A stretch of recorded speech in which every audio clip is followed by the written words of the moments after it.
Ola, benvidos un día máis a esta sección de entrevistas de Atlántico TV. Hoxe acompáñanos Gonzalo Navaza, filólogo, profesor da Universidade de Vigo e o novo membro da Real Academia Galega. Ola, benvida, Gonzalo. Hola. Bueno, contanos un pouco, agora pasas a ser académico de número, non? Sí, porque eu viña sendo, ata agora viña traballando xa no seo da Academia como académico correspondente, dentro da sección de onomástica, dentro do seminario que nos ocupamos dos nomes propios, é dicir, da antroponimia, os nomes de persoa, e da toponimia, os nomes de lugar. Eu xa viña traballando aí desde hai 10 anos, e agora nomearonme académico de número, que é unha diferenza de grau, pero en realidade o traballo que vou facer continúa sendo o que viña facendo ata agora. Vas a seguir facendo o que viñas ata agora, que bueno, está a piques de sair un dicionario, no? Dos apelidos galegos. Sí, ese é un dos traballos, xunto con outros 3 membros do seminario de onomástica, Antón Palacio, Anabel Boullón e Luz Méndez, e máis eu. Levamos xa bastantes anos traballando en un dicionario de apelidos dos apelidos de Galicia, que é un traballo feito a partir dos apelidos que figuran no censo. Neste momento estamos xa na revisión final, é dicir, que o texto xa está feito, entón de cada apelido explicamos a orixe xeográfica, a orixe etimolóxica, o significado, algúns aspectos da historia do apelido. Entón cada apelido constitúe unha entradiña, e é un dicionario que vai ter cerca de 8.000 entradas, é dicir, un dicionario moi grande, e creo que moi interesante para a onomástica galega, para os apelidos galegos. E de onde proceden os apelidos galegos? A súa orixe? Os galegos, igual que os apelidos do resto das linguas, todos os apelidos teñen 3 orixes posibles. Ou ben son patronímicos, que son...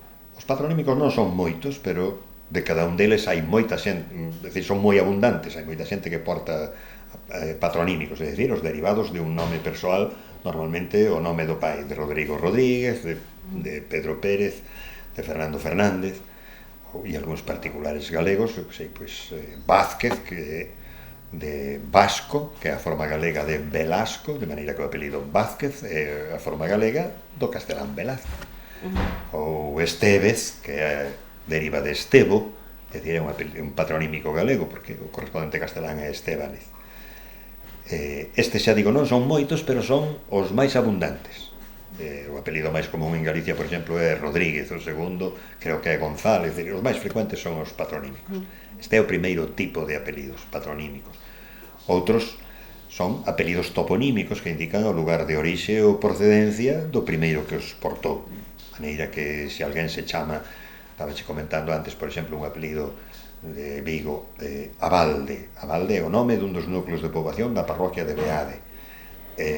En todo o planeta só hai unha entidade de poboación, é a única, esa de Beade, de maneira que alguén chamado Abalde, ainda que o encontres en América ou onde sexa, podes ter a certeza de que os antepasados desa persoa eran de orixe viguesa, de Beade. Ben, dixen, os primeiros son os patronímicos, os segundos son os toponímicos, veñen de nome de lugar, e en terceiro lugar son os que se chamaban, os que eran sobrenomes, é dicir, alcumes ou motes que recibía a xente por razóns polo aspecto físico, por cuestións de carácter, ou, sei, pois apelidos do tipo Delgado, algunhas veces tamén son de oficio, Ferrador, Fariñas, por exemplo, contase, Fariñas é un sobrenome, Fariña e Fariñas. Outros ámbitos culturais teñen un apelido en español Molinero, en francés en catalán Moliné, en francés Meunier, en italiano Molineri, Molinari, en alemán Müller, en inglés Miller, todos eses significan muiñeiro.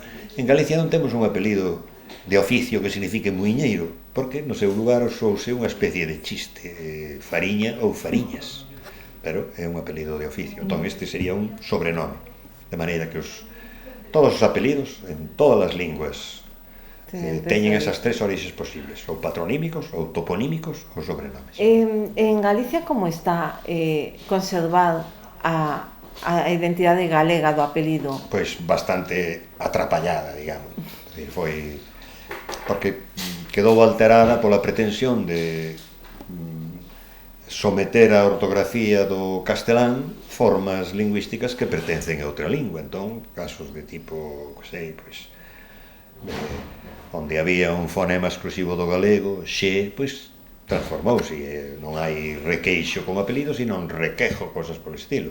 Ou teixeiro, pois, con moita frecuencia aparece como teijeiro. Outras veces non é que se castelanicen, sino que se desgaleguizan. Eu que sei, un apelido Soutelo en castelán sería Sotillo o correspondente, pero aquí desgaleguizouse, pasou, en vez de Soutelo hai unha variante Sotelo, porque ese ditongo sou parecíalles demasiado galego, tal vez. Bueno, pois ese é un dos problemas que ten a onomástica familiar galega, é dicir, conxunto dos apelidos, que moitos deles chegaron a nós cunha forma alterada ou deturpada. Faise evidente nos apelidos que son toponímicos, porque os topónimos restauráronse, de maneira que se un lugar se chama Seixo, pois o nome do lugar é oficialmente Seixo, pero apelidos nacidos nese lugar, moitos deles circulan por aí como Seijo, por exemplo. Pero agora se posibilita, ¿no?, sí, que se galeguicen de novo. Legalmente un pode acudir ao Rexistro Civil e solicitar a restauración da forma galega do seu apelido. Moitas cuestións legais ou de legislación que afectan os apelidos, nelas interviñeron tamén os lingüistas, a xente dedicada á onomástica, porque interesaba que a legislación favorecese a súa restauración. Entón, por exemplo, a lei que permite transmitir en primeiro lugar, tradicionalmente viña transmitíndose en España, en primeiro lugar o primeiro apelido paterno e en segundo lugar o primeiro apelido materno. Desde hai 20 anos a legislación, por recomendacións da Comunidade Europea, que pretende suprimir discriminacións por razón de sexo na transmisión dos apelidos, entón admítese a posibilidade de transmitir en primeiro lugar o apelido materno, por exemplo, antes que o paterno. Pois esta era unha pretensión que xa tiñan os filólogos, os especialistas en onomástica, porque estábamos vendo que por simple aritmética combinatoria os apelidos máis frecuentes íanse facendo cada vez máis frecuentes e os apelidos infrecuentes tendían a desaparecer. Entón, pola información que temos no Seminario de Onomástica da Academia e máis na Asociación Galega de Onomástica, os desvíos respecto da forma tradicional de transmisión dos apelidos casi sempre son desvíos que obedecen a vontade de preservar apelidos infrecuentes. Entón, moitos apelidos toponímicos, que son os que nos dan máis variedade e singularidade á onomástica familiar galega, moitos apelidos toponímicos pasan a colocarse en primeiro lugar na imposición dos apelidos aos fillos, precisamente para preservalos, e tamén porque teñen, ao ser máis singulares e menos comuns, pois teñen maior valor identitario. Como se interesa Gonzalo Navaza pola toponimia, pola onomástica e por todo isto? A ver, creo que xa teño comentado como me embarquei eu nesta cousa dos nomes propios. Eu estaba traballando en Ourense na década dos 80 como profesor nun instituto. Eu comecei dando clases en medias cando un profesor da Universidade de Santiago que foi quen dirixiu a miña tese, Antón Santamarina, agora compañeiro na Academia, compañeiro tamén no Seminario de Onomástica, me propuxo unha especie de traballiño para as miñas horas soltas, que era revisar os rótulos que viñan nos mapas do Instituto Geográfico Nacional de Madrid, os mapas de escala un 25.000, esos mapas que había, bueno, que ainda hai, que tiñan unha toponimia completamente alterada, porque, xa digo, primeiro non había vontade de respetar a forma local, é dicir que esa idea de someter ao castellano os topónimos galegos, que unha tradición antiga xa era unha especie de inercia, E os mesmos usuarios dos topónimos estaban convencidos de que a forma que eles usaban era unha especie de irregularidade, quer decir que a xente dicía, nos decimos outeiro, pero ser é otero, dicían, pensaban que é otero porque así figuraba nos nomenclátoros ou nas relacións oficiais, pero non, é o contrario, é dicir, viña chamándose outeiro o lugar desde había centos de anos.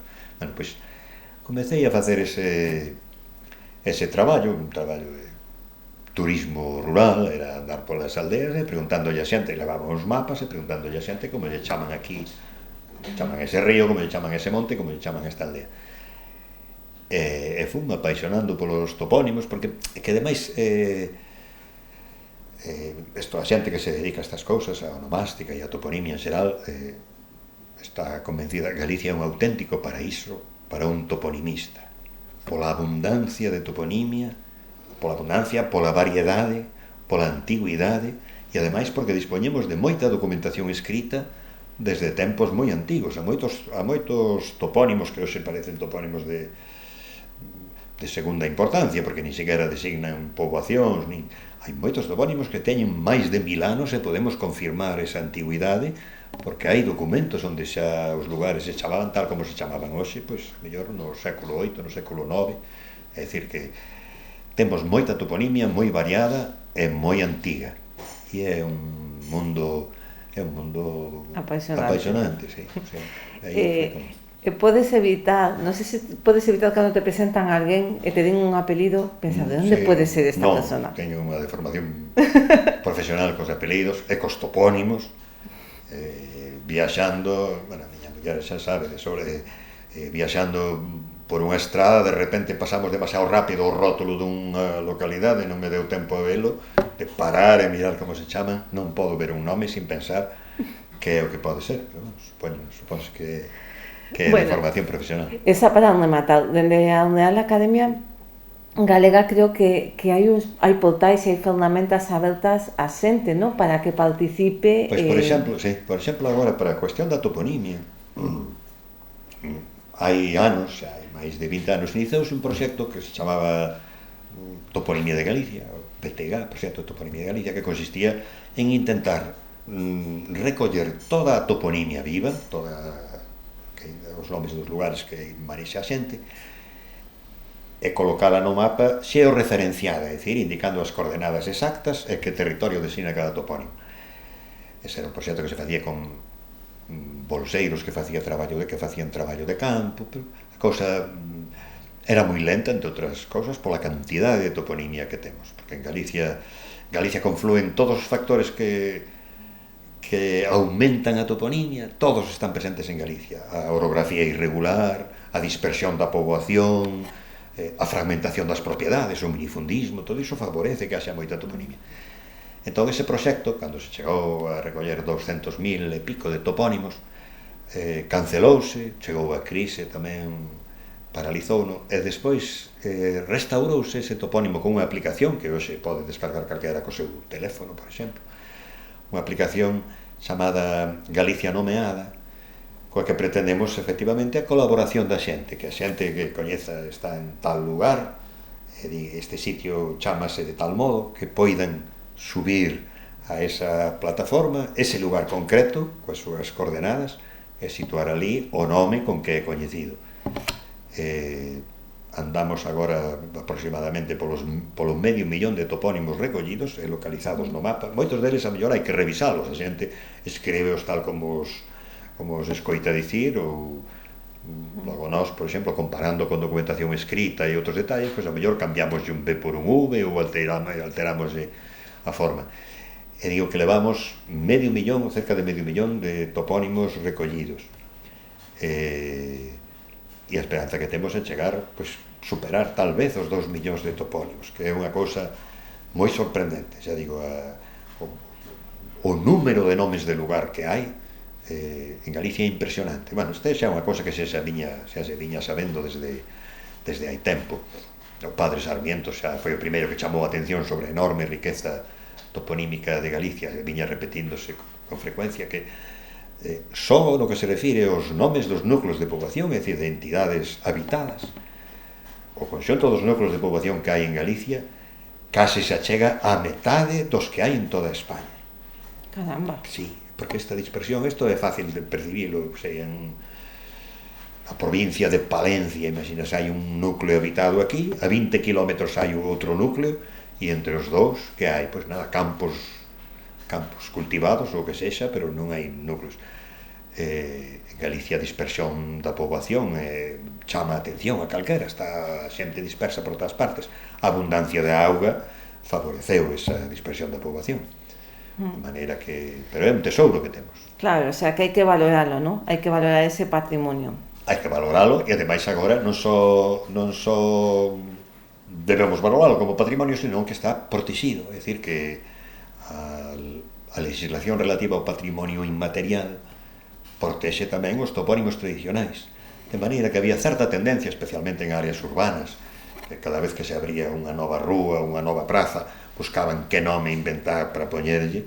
Agora a legislación relativa ao patrimonio inmaterial fai que, en primeiro lugar, teñan que considerar cal era o nome tradicional do sitio antes de que fixesen a praza ou antes de que abrisen a... Porque hai certo presuízo, especialmente no mundo urbano, que tende a pensar que a aldea non ten historia, e entón, a medida que se van expandindo as cidades, van ocupando, van civilizando o territorio, cando era territorio que xa tiña moita historia detrás, historia documentada por escrito, ademais, claro. Como o caso de Teixugueiras en Navia, ¿no? Como caso, pois efectivamente, xa que mencionas ese caso, cando se iniciou a construción do chamado Pau de Navia, pois desde a Federación de Asociacións de Veciños de Vigo, xunto coa Asociación Galega de Onomástica, aquela era a Comisión de Toponimia da Xunta de Galicia, e máis o Concello de Vigo, asinouse un acordo para respetar a toponimia tradicional da zona, de maneira que se recolleron os nomes con que se chamaban os campos, e se a rúa principal desa zona atravesaba uns campos que se chamaban Teixugueiras, que é o mesmo que Tanxugueiras, é unha variante, que se chamaba Teixugueiras, é dicir, un lugar onde había teixugos, pois conservouse ese nome para a denominación. Esta era a práctica habitual ata o século XIX, en que empezou a utilizarse empezaron a utilizarse os nomes das rúas como se fose unha especie de panteón de xente ilustre, dedicarlles... Hai un organismo internacional dependente da ONU, que é o Grupo de Expertos de Nacións Unidas para os Nomes Xeográficos, que emite de vez en cando consellos e dictames sobre o tratamento da toponimia.